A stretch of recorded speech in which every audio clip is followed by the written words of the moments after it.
चलिए तो अब हम लोग स्टार्ट करते हैं एकाएकी फलन पर बेस्ड क्वेश्चन। और इसके पहले हम लोगों ने क्या क्या पढ़ रखा,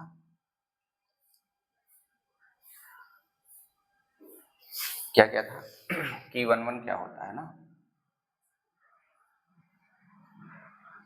वन वन मैपिंग क्या है, मैपिंग कहो या फंक्शन कहिए, ठीक है ना। इसी का दूसरा नाम क्या है, इंजेक्टिव फंक्शन, ठीक है। ये क्या होता है कि अगर यह एक्स से वाई में एकाएकी फलन कहलाएगा तो फिर प्रांत के सभी भिन्न भिन्न अवयवों का सप्रांत में एक इमेज होना चाहिए, ठीक है ना। अच्छा, चेक करने का रूल क्या है अलजेब्राइक मेथड में कि हम लोग प्रांत से दो अवयव लेंगे, कोई स्वेच्छ दो अवयव। अब हमने ले लिया क्या, x1 और x2।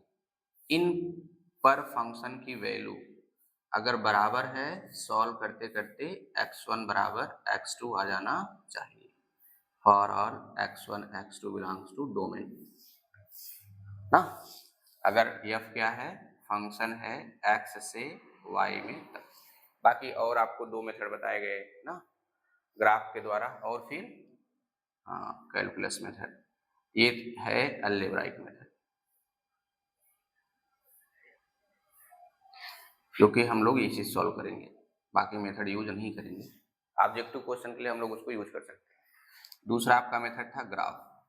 तो ग्राफ मेथड में क्या था कि हम लोग एक्स अक्ष के समांतर जितनी भी लाइन खींचे, हर एक लाइन दिए गए ग्राफ को केवल और केवल एक बिंदु पर काटे, तो फिर बोल देंगे क्या है, वन वन है।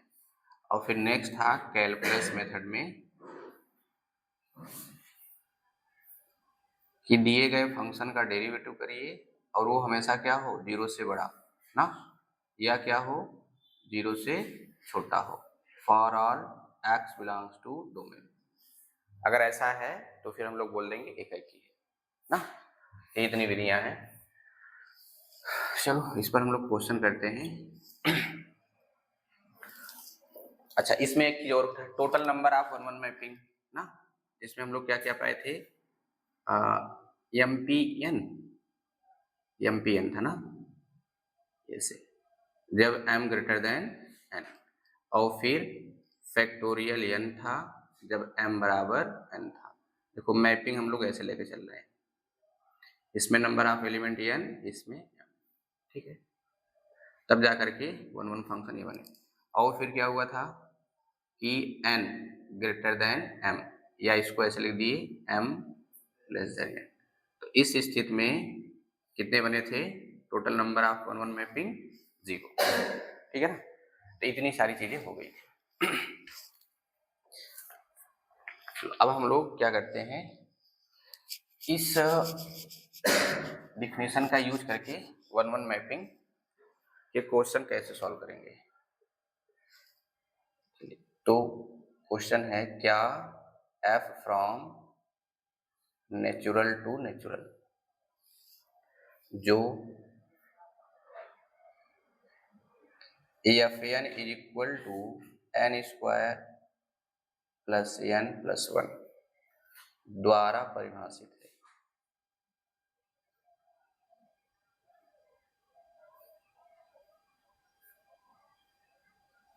द्वारा परिभाषित है, एकाएकी फलन है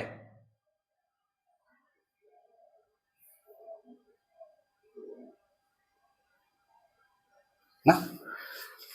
और ये इम्पोर्टेंट क्वेश्चन है, ये आपके और कॉम्पिटिटिव स्तर पे क्वेश्चन पूछ लेता है ना, लेकिन बहुत पहले ये आपका आईआईटी में पूछा हुआ क्वेश्चन है ना, बहुत पहले।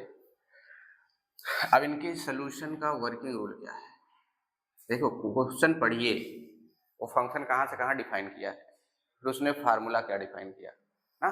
तो फंक्शन कहाँ से है, नेचुरल से नेचुरल, अर्थात ये वाला एलिमेंट, ये वाला सेट क्या कहलाएगा, पूरा का पूरा डोमेन ना, और ये वाला क्या कहलाता है, कोडोमेन ना। तो डोमेन और कोडोमेन, ये चीज हमेशा ध्यान रखना है। उसके बाद उसने क्या फार्मूला बना कर दे रखा है, तो फार्मूला इसने ये बनाया, फंक्शन माने फार्मूला ना, नियम सूत्र जो भी ये।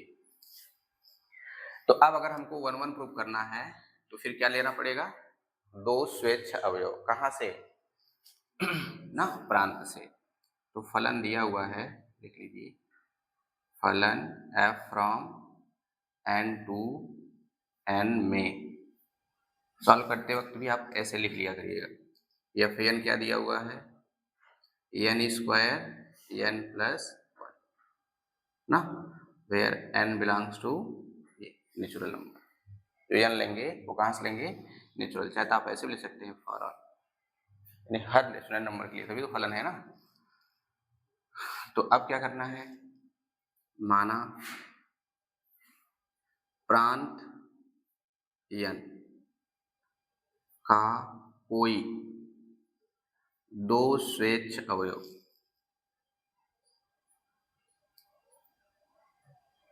दो स्वेच्छ अवयव।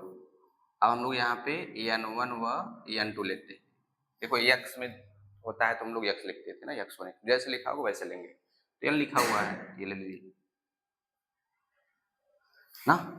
अब क्या करना है, अब n1 पर फंक्शन की वैल्यू निकालिए, इसलिए f n1 बराबर, तो रखिए सब जगह n1 square n1 plus one ना, एंड n2 की वैल्यू निकालिए, n2 पर फंक्शन की वैल्यू तो क्या मिलेगा, ये n2 square n2 plus one, यहाँ तक हो गया।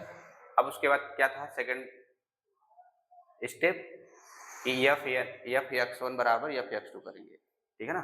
अच्छा, दो अवयव क्या लिए हो, एक्स n1 और n2, लास्ट में सॉल्व करते करते n1 और n2 बराबर आ जाने चाहिए, अगर एक ही कहना है तब, अगर नहीं आया तो फिर एक ही नहीं होगा, तो क्या बनाएगा, बहु एक ही बनाएगा ना। चलिए अब लिखते हैं कि f n1 बराबर f n2, यदि, अब इसको क्या करना है, सॉल्व करिए। अब इसकी वैल्यू क्या है, n1 square n1 plus one is equal to n2 square plus n2 plus, तो 1 से 1 कैंसिल हो जाएगा, कि सबको ट्रांसफर कर लीजिए। तो सबको ट्रांसफर करिए, इस स्क्वायर वाले को स्क्वायर वाले के साथ रखिए ना, इधर क्या बच जाएगा, जीरो। ये क्या बनेगा, वर्गांतर का फार्मूला, तो एक बार माइनस और फिर एक बार प्लस, इसको ऐसे लिख दीजिए n1 माइनस n2, लिख सकते हैं ना। अब देखो ये कॉमन है कि नहीं है ना, इसको बाहर निकाल लीजिए, तो क्या मिल जाएगा, ये n1 माइनस, तो यहाँ क्या बचेगा, n1 प्लस n2, यहाँ कुछ बचेगा, हाँ कुछ नहीं तो वन मानेंगे, क्योंकि गुणा के रूप में कॉमन लेना मतलब गुणा भाग वाला काम है ना। अब इसमें आपको बताना है अभी कितने गुणनखंड हो गए, कितने गुणनखंड हुए, दो गुणनखंड, बताओ कौन जीरो होगा कौन जीरो नहीं होगा, इस सब के सब जीरो होंगे ना, ये जीरो होगा, क्यों, क्योंकि इसे उत्तर लाना है इसलिए जीरो हो जाएगा ना। तो वो क्यों नहीं लाएंगे, उसको जीरो क्यों नहीं लाएंगे, वो भी तो जीरो ला सकते हैं ना, हाँ हो सकता है जीरो, हाँ यही है, उत्तर के चक्कर में जाओगे तो कुछ आएगा नहीं ना। अब बताओ इसको किसको जीरो करेंगे, इसको करेंगे किसको करेंगे, इसको जीरो हो जाएगा,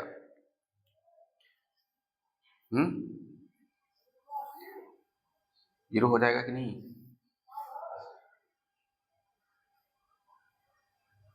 ठीक है ना। देखो उत्तर के पीछे भागेंगे तो फिर ये क्वेश्चन अभी तो समझ में आ रहा है, फिर बाद में क्वेश्चन मिलेगा ना कर ही नहीं पाओगे। चलो अभी देखो क्या है, n1 n2 सब क्या है, प्रांत के अवयव है ना। तो प्रांत कैसा है, नेचुरल नंबर है, जब प्रांत नेचुरल नंबर है तो फिर n1 n2 भी क्या होंगे, नेचुरल नंबर होंगे। तो बताओ नेचुरल नंबर में एलिमेंट क्या आते हैं, वो ऐसे तो मिलते हैं ना, 1 2 3 4 5 ना। तो इसी में से कोई ले लेंगे क्या, n1 है, कोई ले लेंगे क्या है, n2 है ना। अच्छा तो ये हो गया n1, और फिर देखो ये n1 n2, मान लो कि हमने n1 का मान क्या ले लिया 1, अब ये n2 का मान ले लिया क्या 2, बताओ 1 में 2 जोड़ो कुछ आएगा और उसके बाद क्या करो 1 जोड़ो, लिखो ऐसे, क्या 0 आया? ये 0 आएगा? कभी नहीं आएगा ना। तो नेचुरल नंबर, कोई दो नेचुरल नंबर जोड़ करके फिर से 1 जोड़ो तो 0 मिलेगा? नहीं मिलेगा। तो बताओ तो ये 0 होगा कभी नहीं ना। ये ऐसे ऑब्जर्व करिए, ठीक है ना। ये देखिए इससे उत्तर आगे से 0 करना है, इसको 0 नहीं करना है। अब ये 0 हो सकता है कि नहीं? कब? नेचुरल नंबर बताओ, नेचुरल नंबर ही लेकर करना है। 0 हो सकता है कब? n1 का मान, हाँ, अगर n1 का मान 1 ले लें और n2 का मान भी 1 ले लें, अब घटाने 0 आ जाएगा ना। n1 का मान 2 ले लो, n2 का मान सेम ले लो, हो जाएगा ना। लेकिन ये कभी भी जिंदगी में कभी 0 नहीं होगा। आया समझ में? लिखो, तो this implies that n1 minus n2 बराबर 0 ना,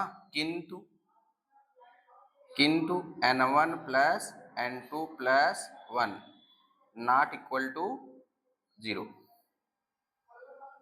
ठीक है ना। ये कभी भी 0 नहीं होगा। आया समझ में? दो प्राकृतिक संख्याओं का जोड़, फिर उसमें कोई एक नंबर और जोड़ दो, कभी भी 0 नहीं आएगा ना। तो बचा कौन? ये तो मजबूरी है इसको 0 होना पड़ेगा, क्योंकि जब ये 0 नहीं होगा और इसका गुणा करके 0 आ रहा है ना, जब ये 0 नहीं होगा तो 0 होने के लिए क्या करना पड़ेगा? इसको मजबूर होना पड़ेगा कि 0 ही आना होगा ना। तो 0 का गुणा इस नॉन 0 में करेंगे, क्या आ जाएगा? 0, इसलिए ये वैल्यू 0 होगी और ये कभी भी 0 नहीं होगी ना। अब यहाँ पे मत करना कि हमको उत्तर लाना है इसलिए इसको 0 करेंगे। अब क्यों 0 नहीं होगा समझ में आया? चलो अब ये क्या आ गया, n1 बराबर n2 आया, तो मतलब क्या हो गया? देखो ये हो गया f n1 बराबर f n2। बताओ सॉल्व करते करते n1 बराबर n2 आया कि नहीं आया? आया ना। बताओ किसका परिभाषा है? एकैकी का है, लिख देंगे इसलिए f एकैकी फलन है।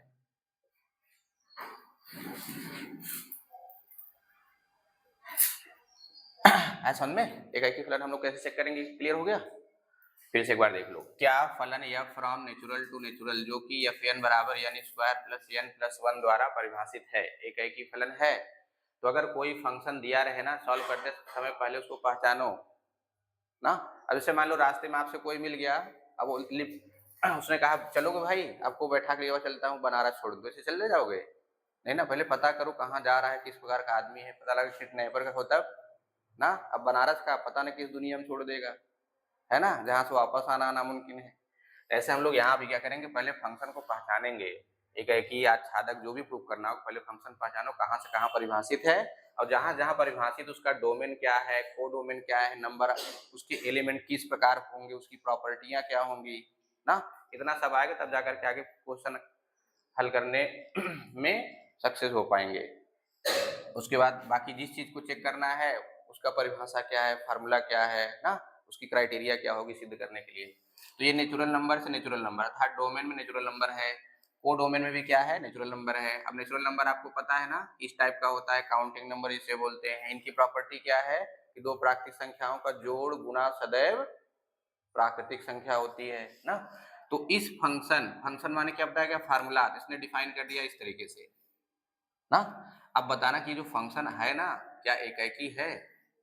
अब एकैकी के लिए रूल क्या है? एकैकी के लिए रूल क्या था कि हम लोग प्रांत से कोई दो स्वेच्छ अवयव लेंगे, उन पर फंक्शन की वैल्यू निकालेंगे, बराबर करने के बाद सॉल्व करते चलते चलिए और x1 बराबर क्या मिल जाए, x2। अगर ऐसा मिल गया तो एकैकी होगा, अन्यथा एकैकी नहीं होगा। समझ गए ना? तो अब हम लोग लिखेंगे कैसे, देखो पहले फंक्शन दिया हुआ है ना, तो ऐसे लिखो फलन f from n to n में, सूत्र उसने क्या दिया, ये यहाँ तक हो गया काम। अब उसके बाद क्या करना है, सब जगह जहां भी क्वेश्चन मिलेंगे ऐसे ही लिखना है ना। माना प्रांत, अब प्रांत ढूंढो यहाँ क्या है, अब यहाँ प्रांत क्या है वो लिखा करिए, ठीक है, नेचुरल है क्या है। अब चाहे सेम हो उससे मतलब नहीं है, जो भी हो लिखो यहाँ पे। का कोई दो स्वेच्छ अवयव, बताओ n में तो बहुत सारे एलिमेंट हैं, जो मर्जी ले लो, जो मर्जी करे ले लो, ठीक है ना। तो हमने क्या ले लिया, n1 और n2, यानी n1 का मान 1 से लेकर के आगे तक के कोई भी नंबर होंगे, n2 का मान भी कोई हो सकता है। अब कौन सा होगा वो तो अब सॉल्व करने के बाद ही पता चलेगा। तो अब n1 पर क्या करिए, फंक्शन ग्रुप निकालिए, यहाँ रखिए n1, यहाँ भी हो गया n1, यहाँ भी n1, ये मिल गया। फिर ऐसे ही n2 को मान यहाँ रखिए, यहाँ रखिए, यहाँ रखिए, ये मिल गया, हो गया। अब वर्किंग रूल क्या है, ऐसा करने पर ऐसा हो जाना चाहिए अगर एकाएकी कहना है तो ना। हम लोग देखो ऐसे कर लिए यहाँ से, यदि, तो अब इसकी वैल्यू ये यहाँ रखिए, फिर इसकी वैल्यू ये यहाँ रखिए। अब क्या करना, सॉल्व करो। तो क्या किया गया, इसको पक्षांतर कर लिया गया। तो दो घात वाले को दो घात करिए, एक घात वाले को एक घात वाले करिए ना। जैसे मान लो बहुत बड़ा पिकनिक है, कहीं जा रहे हैं ना, तो किसी के साथ तो घूमेंगे नहीं ना, जो आपका क्लासमेट होगा उसी के साथ घूमेंगे ना, जो फ्रेंड होगा, इस सब के साथ घूमते हैं नहीं। अगर ऐसा हो तो सब इकट्ठे जगह जाए, है ना। लेकिन 2 लोग 3 लोग 4 लोग ग्रुप बनाकर चल देते हैं ना, तो उसमें जिनसे आपसे बैठती ज्यादा है आप उन्हीं के साथ चलते हो। वैसे इसमें देखो इनकी किसके साथ बैठ रही है, इनकी इनके साथ बैठेगी, क्यों, क्योंकि फार्मूला बनाएगा, बनाएगा कि नहीं बनाएगा, इसको इसके साथ इसलिए किया गया। और फिर n1 को इससे, तो एक घात वाले को एक घात वाले के साथ दो घात, ये क्या बन गया, वर्गांतर बना, फिर ऐसे लिख दिए। अब बताओ ये कॉमन है कि नहीं कॉमन है, कॉमन ले लेंगे, ऐसा मिला। यहाँ क्या मिलेगा, n1 प्लस n2, यहाँ कुछ नहीं तो 1, मल्टीप्लीकेशन में है। अब इसमें देखना है कि दो पदों का गुणनफल क्या है, 0। अगर दो पदों का गुणनफल 0 है तो फिर या तो ये 0 होगा या तो ये 0 होगा। अगर ये 0 हुआ तो फिर क्या होगा, क्या ये 0 होगा कि नहीं होगा। देखो या तो ये 0 या तो ये 0, जरूरी नहीं है कि सभी 0 हो, कुछ हो सकते हैं कुछ नहीं हो सकते हैं। अब आपने कहा कि ये 0 हो सकता है, कब, अगर दोनों का नंबर क्या ले लें, सेम सेम, 1 में से 1 घटाओ, 2 में से 2 घटाओ, 3 में से 3 घटाओ, 4 में से 4 घटाओ, सेम टू सेम घटाओ, तो 0 मिलेगा कि नहीं मिलेगा। लेकिन इसमें क्या है, कोई भी नंबर ले लो, नेचुरल नंबर जोड़ेंगे तो क्या 0 आएगा, नहीं आएगा ना। ये कभी भी 0 नहीं होगा, तो ये जिंदगी भर 0 होगा, ये जिंदगी भर 0 नहीं होगा ना। अगर ये भी 0 नहीं हुआ तब ये गलत हो जाएगा, क्योंकि दो संख्याओं का गुणन, दो पदों का गुणनफल 0 होना चाहिए। अगर ये 0 नहीं हुआ है, मजबूरी है कि 0 होगा। जैसे मान लो 2 व्यक्ति गए, ठीक है ना, किसी स्थान पे, यहाँ हो गया मर्डर ना, तो उन 24 घंटों में मर्डर हुआ है, और गए कितने लोग थे, 2 लोग। अगर ये मर्डर नहीं किया है तो पक्का यही किया होगा, है कि नहीं, एकदम हाल इसका वही है। ये 0 नहीं हुआ है, इसको ही 0 होना पड़ेगा ना। जब 0 होगा तो क्या आएगा, n1 बराबर n2। बताओ किसकी परिभाषा बनी, एकाएकी का, इसलिए अब कैसा है, एकाएकी। समझ गए ना, सारे क्वेश्चन एकाएकी वाले ढूंढ ढूंढ के करिए ना, बोर्ड एग्जाम में यहाँ से क्वेश्चन आता ही आता है। चलो नोट करो।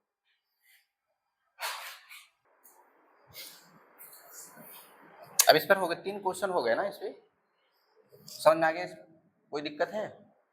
ये भाषा याद रखिए ना, ये भाषा हम लोग हमेशा लिखेंगे, ठीक है।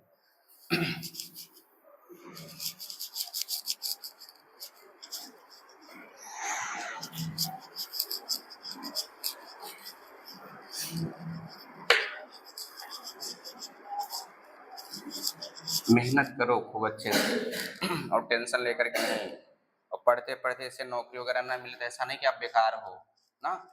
अब से दुनिया की नजरों में बेकार ही रहेंगे कि आप इतना पढ़ा कुछ नहीं किए, बेकार ही हो ना। तो उसमें लेकर के डिप्रेशन में नहीं जाना, चलो अब छत पे चढ़ जाओ ना और फिर हवा में उड़ने लगो, है ना, ऐसा सब नहीं करना है ना, क्योंकि वो सब समस्या का हल थोड़ी ना है। ऐसा करेंगे समस्या फिर घर वालों पे आएगी ना। चलिए सेकंड टाइप है आपका आच्छादक फलन।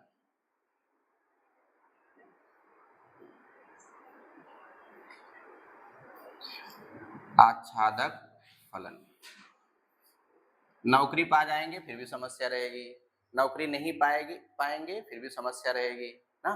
समस्या कभी खत्म होगा नहीं ना, बस आपको समस्या को झेलना है, समस्या को कैसे दूर करना है। फिलहाल दूर तो होगा नहीं, लेकिन समस्या को कितना ज़्यादा आप कम कर सकते हैं। जब समस्या कम होगी तो क्या होगा, दिमाग में प्रेशर रहेगा नहीं, टेंशन नहीं रहेगा ना, कुछ इधर उलूल जुलूल वाला बात आएगा नहीं ना, तो हवा में उड़ेंगे नहीं, है कि नहीं। चलो आच्छादक, इसको अंग्रेजी में बोलते हैं onto फंक्शन।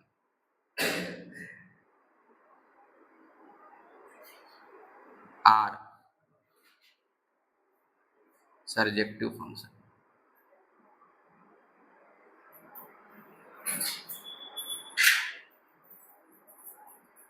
डेफिनेशन हमेशा याद रखिए, आपको डेफिनेशन जितना अच्छा समझ में आएगा डिफिनीशन समझ में आ गया, क्वेश्चन का लैंग्वेज समझ में आ गया, तो समझ लो आपने 50-60% क्वेश्चन सॉल्व कर लिया। बचेंगे वही 25-30% ना, तो उसमें आपको थोड़ा प्रैक्टिस करना है ना कि लिखना कैसे है।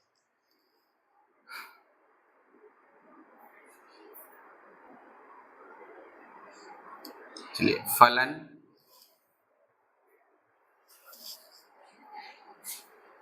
f from x to y आच्छादक फलन कहलाता है।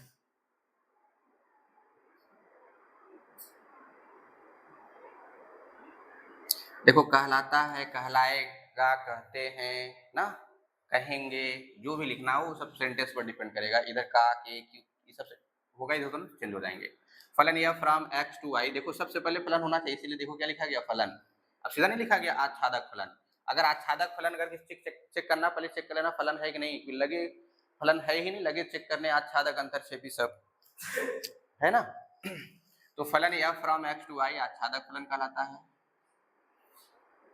यह कहलाएगा यदि सह प्रांत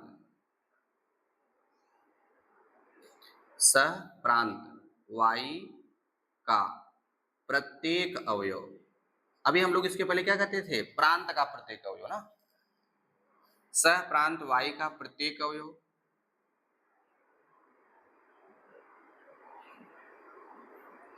प्रांत x के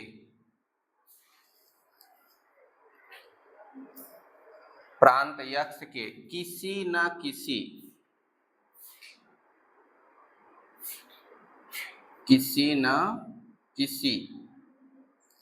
अवयव का, किसी न किसी अवयव का यफ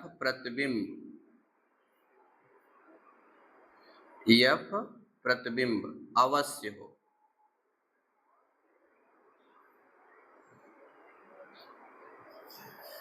समझिए कि नहीं? कहने का मतलब क्या है, देखो अगर वैसे लैंग्वेज ना समझ में आए फिर ऐसे बनाओ, लेकिन कोशिश करो लैंग्वेज समझने की, ठीक है ना। पहले लैंग्वेज समझो, उसके बाद नहीं समझ में आएगा तो हमारे पास ऑप्शन है एग्जाम्पल के लिए ना, जिंदगी भर तो एग्जाम्पल ही देना है सबका ना। फलनवा देखो 2 घंटे पढ़ा बन गया, आप 14 घंटे पढ़े तब नहीं पढ़ रहे, इसका मतलब क्या पढ़ रहे हो, है ना। बहुत सारा एग्जाम्पल ऐसे। तो पहले क्या करिए, लैंग्वेज समझिए ना, इस डिफिनेशन का लैंग्वेज क्या है, उसके बाद ढूंढो उसके एग्जाम्पल कैसे बनेंगे। चलो, तो ये क्या है, कह रहा है कि f from x to y आच्छादक फलन कहलाएगा यदि सह प्रांत y का प्रत्येक अवयव, y में बहुत सारे अवयव होंगे ना, 10, 20, 50, 4, 5 जो भी हो, यहाँ के हर अवयव का प्रांत यहाँ के किसी न किसी अवयव का यफ प्रतिबिंब अवश्य हो, मतलब यफ के द्वारा जरूर जुड़े हुए हैं, यानी ये एलिमेंट यहाँ के किसी न किसी एलिमेंट का प्रतिबिंब होना चाहिए, ठीक ना, किसी न किसी का प्रतिबिंब होना चाहिए। अब अगर कोई भी छूट, इसका मतलब क्या हुआ, यानी ये किसी न किसी का होगा इमेज, ये भी किसी न किसी का होगा, ये वाला भी किसी न किसी का होगा, ये वाला भी किसी न किसी का होगा, फिर ऐसे ये वाला भी, ये वाला भी, ये वाला भी, यानी यहाँ के हर एलिमेंट किसी न किसी एलिमेंट का प्रतिबिंब अवश्य होगा। तो बताओ, जब यहाँ के हर एलिमेंट किसी न किसी का प्रतिबिंब अवश्य होगा, फिर बताओ इनमें से कोई छूटेगा कि नहीं छूटेगा। जब यहाँ का एलिमेंट, मान जैसे कर लो कि ये इसका इमेज है, ऐसे चला गया, ये इसका इमेज है, ये इसका इमेज है, ये इसका इमेज है, ये इसका इमेज है, ये इसका इमेज है, ये इसका इमेज है, तो बताओ यहाँ कोई ऐसा एलिमेंट छूटेगा जो किसी का प्रतिबिंब ना हो, छूटेगा, सब के सब होंगे, यानी ये सब के सब इमेज होंगे यहाँ के किसी न किसी एलिमेंट का ना। इसका मतलब क्या हुआ, एकदम सिंपल भाषा में, ये पूरा का पूरा ढक लिया ना। जैसे ठंडियों में क्या करते हैं, जैसे आदमी बहुत बड़ा हो 10 फीट का, और रजाई कितने का हो, 5 फीट का हो ना, जब वो ओढ़ेगा तो उसका टांग तो बाहर निकला रहेगा कि नहीं, तो ढकने के लिए क्या चाहिए ना, उतने उससे थोड़ा बड़ा मिल जाए या उसी के बराबर मिल जाए, नहीं फिर ऐसे ना घूम घूम करके फिर उसमें लेटेगा, समझे कि नहीं? तो उसको हम लोग क्या बोलते हैं कि पूरा का पूरा ढक ले। यहाँ जो आच्छादक का शाब्दिक अर्थ होता है ना, पूर्णतया ढक लेना, पूर्णतया ढक लेना ना, इसलिए कहा जाता है ना, हिंदी वगैरह भी पढ़िए। तो आच्छादक का मतलब है पूर्णतया ढक लेना। अब यहाँ किसको ढकेगा? रजाई आदमी को ढकेगा, पूरा ठंडी न लगे। लेकिन यहाँ किसको ढकेगा? यहाँ प्रांत का हर एलिमेंट, वाई के हर एलिमेंट को क्या करे? कंप्लीटली ढक ले, अर्थात रिलेट हो जाए। तो फिर ऐसे फलन को क्या बोलेंगे? आच्छादक फलन है ना। चलो दूसरी लैंग्वेज में अगर हम लोग गणितीय रूप में कहें,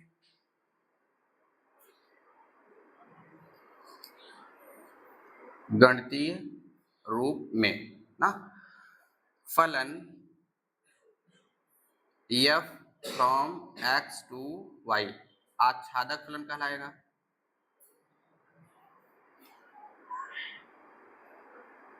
आच्छादक फलन कहलाएगा यदि यदि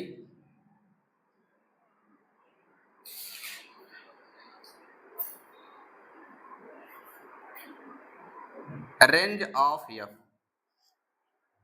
ना, यानी f का परिसर बराबर कोडोमेन, कोडोमेन ऑफ f। आया समझ में? मतलब चलो ऐसे लिख देता हूं, f का f का परिसर, f का परिसर बराबर f का सहप्रांत, यानी दोनों के दोनों क्या होने चाहिए? बराबर। अगर हो गया तो फिर क्या बोलेंगे कि फलन f उस सेट से अगले वाले सेट पे आच्छादक है, अन्यथा आच्छादक नहीं होगा। समझ गए? जब आच्छादक नहीं होगा तो उसे क्या बोलेंगे? अंतरक्षेपी। एक एक ही नहीं होगा तो बहु एक ही होगा, आच्छादक नहीं होगा तो अंतरक्षेपी होगा। समझ गए? ये परिभाषा समझ में आया? f x से y में आच्छादक फलन कहलाएगा यदि सहप्रांत y का प्रत्येक अवयव प्रांत x के किसी न किसी अवयव का f प्रतिबिंब अवश्य हो। अर्थात ये भी दूसरी उल्टी भाषा अगर कहो, यानी इसका, इधर देखिए, इसका पूर्व प्रतिबिंब यहाँ कहीं न कहीं होना चाहिए, कहीं न कहीं किसी में होना चाहिए। ठीक है ना? अगर हो गया तब तो क्या है? आच्छादक, अन्यथा आच्छादक नहीं है ना। डिफिनेशन क्लियर हो गया? बाकी हम लोग जो हल करेंगे न्यूमेरिकली ऐसे हल करेंगे। जहां कहीं समझ नहीं आएगा तो पहले डिफिनेशन लगाओ, पहले डिफिनेशन समझिए, उसके बाद फिर हम लोग ऐसे ही यूज करेंगे सॉल्व करने के लिए ना।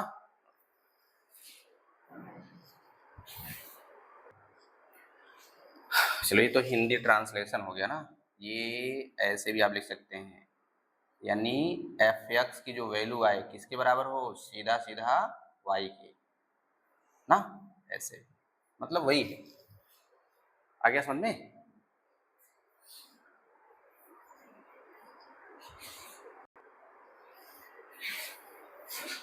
तो आच्छादक का अर्थ है पूर्णतया ढक लेना।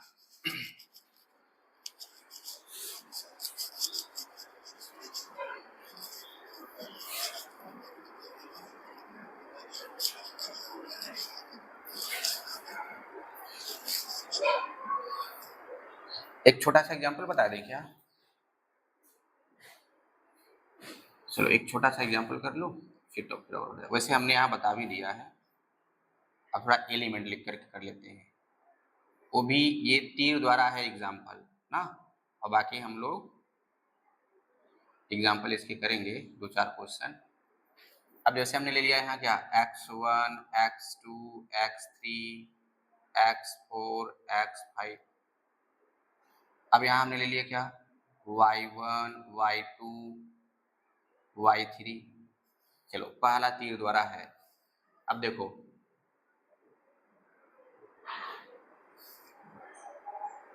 लेकिन ये फंक्शन होने दिया क्या? यहाँ बचा? नहीं बचा, आच्छादक की श्रेणी में जा रहा है ना, लेकिन फंक्शन नहीं होने दे रहा है, तो क्या करें? ऐसे बना सकते हैं कि नहीं ना? तो क्या है ये, आच्छादक हुआ? नहीं हुआ, हो गया ना। यहाँ सहप्रांत, ये क्या है? सहप्रांत है, ये पूरा सहप्रांत है। बताओ परिसर क्या होगा तब? यही परिसर भी होगा ना। तो बताओ परिसर और सहप्रांत बराबर है कि नहीं?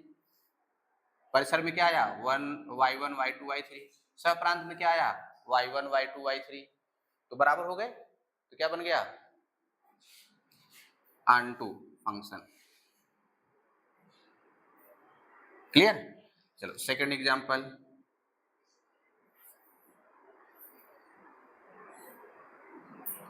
पहले ये जानो कि है कि नहीं है, बस इतना, नहीं है तो फिर वो देखना है। अब हमने क्या ले लिया यहीं पे फिर से x1 x2 x3 x4 y1 y2 y3 y4। अब देखो ये भी हमने एक एक का कर दिया, जो मर्जी करे बना लेना। बताओ है कि नहीं? पूरे क्या हो गए कोडोमेन, पूरा तो कोडोमेन है ही। रेंज में क्या आएगा, अंदर ऐसे टिक करना ना, ये रेंज में आ गया। बताओ रेंज और कोडोमेन सेम है कि नहीं है, तो आच्छादक होगा कि नहीं होगा, होगा ना, यस onto फंक्शन, है ना। चलो एक एग्जांपल और, थर्ड है, थर्ड में कैसे बना दूं,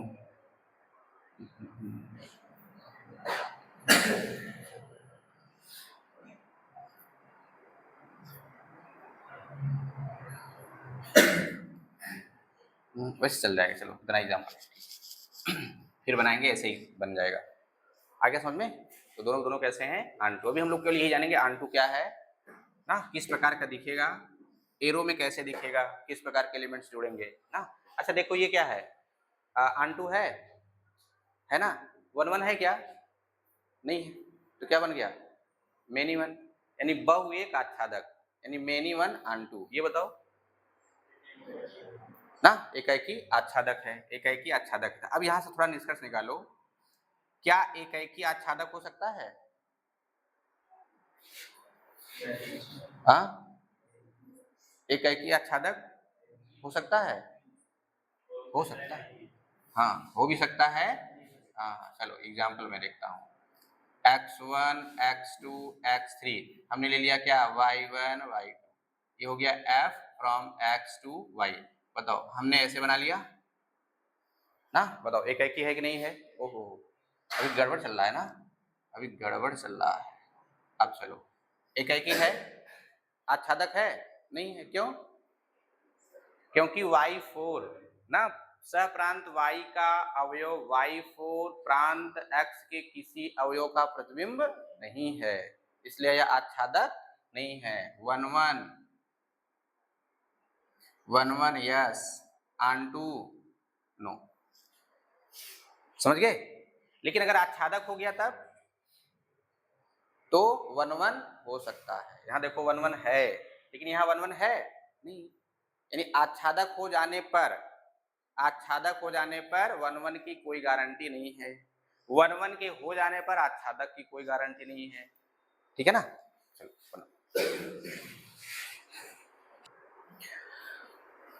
चलिए अब नेक्स्ट है डिफिनेशन, कितने हो गए, थर्ड ना, 3 डिफिनेशन हो गए, 1 1 मेन्यू, अच्छा ये तीसरा वाला था, नंबर थर्ड बना लेना। अब नंबर 4,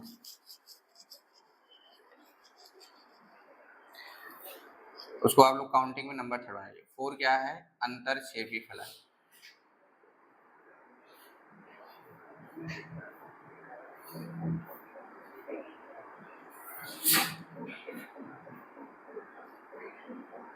अंतरक्षेपी फलन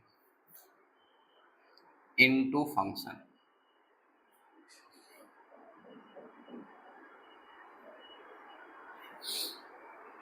ठीक है ना, अंतरक्षेपी फलन इनटू फंक्शन, आप या कह सकते हैं इनटू मैपिंग फंक्शन। मैपिंग लिखेंगे तो प्रतिचित्रण लिखना होगा। डिफिनेशन इसका क्या है, अब जस्ट उसका थोड़ा उल्टा है, फलन या फ्रॉम x to y अंतरक्षेपी फलन कहलाएगा। एकदम सिंपल परिभाषा क्या है कि जो फलन आच्छादक ना हो वो अंतरक्षेपी फलन होगा, एकदम सिंपल परिभाषा, ठीक है। तो फलन या फ्रॉम x to y अंतरक्षेपी फलन कहलाएगा।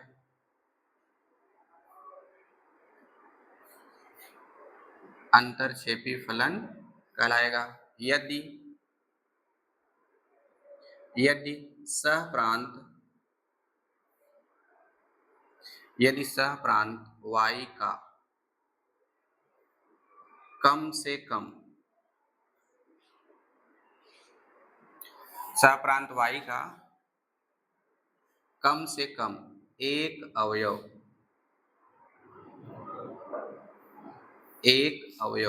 ऐसा हो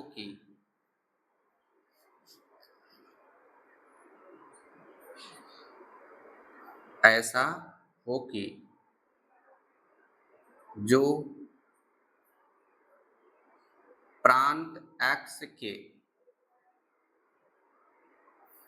किसी भी अवयव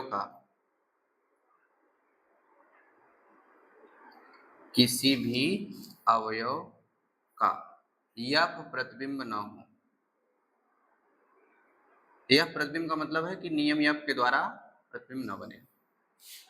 किसी भी अवयव यक्ष के किसी भी अवयव यक्ष का यफ प्रतिबिंब न हो। इसका मतलब क्या हुआ, कोई न कोई छूट जाए, यही ना। जब प्रतिबिंब नहीं होगा तो क्या होगा, कोई न कोई छूट जाना चाहिए, है ना। जैसे देखो यहाँ ना, अब इसी का एग्जांपल हम लोग यहाँ एडजस्ट कर लेते हैं ना।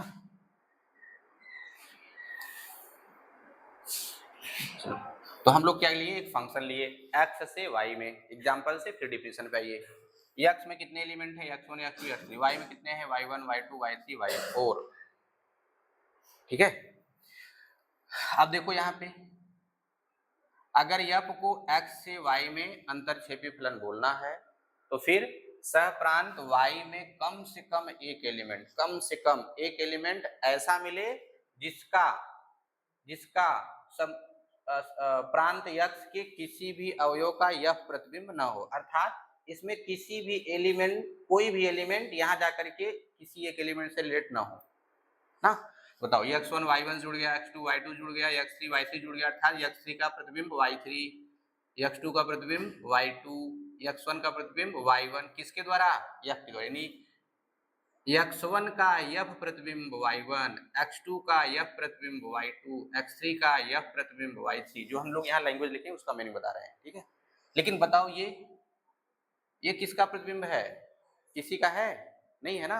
अब परिभाषा पाइए, अगर नहीं है तो क्या कहलाएगा, अंतरक्षेपी फलन यफ x से y में अंतरक्षेपी फलन कहलाएगा। यदि सहप्रांत y का कम से कम एक अवयव ऐसा हो कि जो प्रांत यक्ष के किसी भी अवयव का यफ प्रतिबिंब न हो। बताओ, कम से कम एक अवयव प्रतिबिंब नहीं है ना, क्या कहलाएगा, ये आंटू नहीं है, अर्थात कौन है, इनटू। तो जो फंक्शन आंटू नहीं होगा वो कैसा होगा, इनटू ना। तो क्या हो गया, 1 1 इनटू, यानी एकाएकी अंतरक्षेपी। चलो दूसरे रूप में हम लोग जो यूज करेंगे गणितीय, ये तो तीर द्वारा हम लोग कर लिए ना। गणितीय रूप में कैसे करेंगे, गणितीय रूप में इन mathematically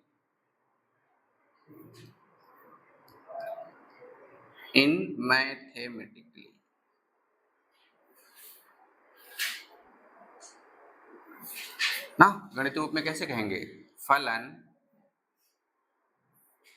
f from x to y अंतरक्षेपी फलन कहलाएगा। अंतरक्षेपी फलन कहलाएगा।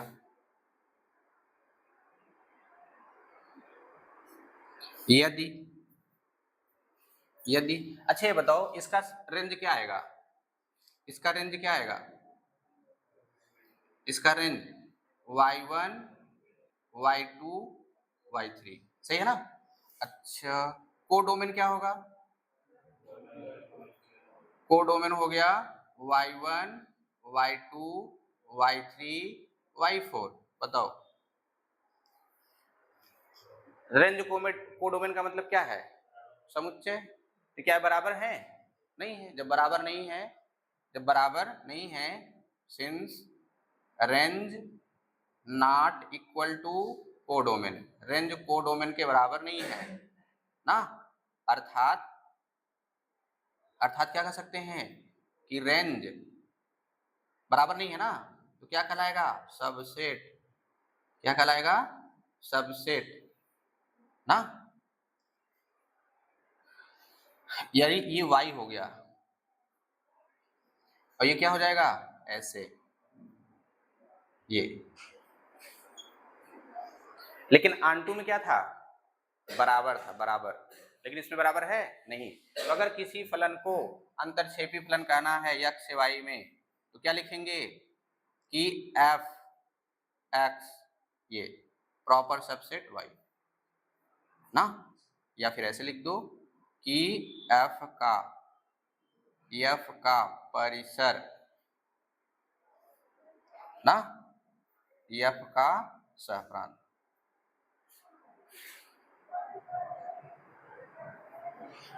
समझ गए कि नहीं, यानी सबसेट होना चाहिए। अगर सबसेट है, सबसेट परिसर फलन का परिसर फलन के सहप्रांत का सबसेट है, यानी उचित उपसमुच्चय ना, तो उस स्थिति में दिया गया फलन कैसा होगा, अंतरक्षेपी ना। तो देखो ये मैथमेटिकली ऐसे हो गया, तीर द्वारा ऐसे हो गया, लैंग्वेज के रूप में इस तरीके से हो गया। आगे समझ में, चलो परिभाषा को अच्छे से याद करिए इसका।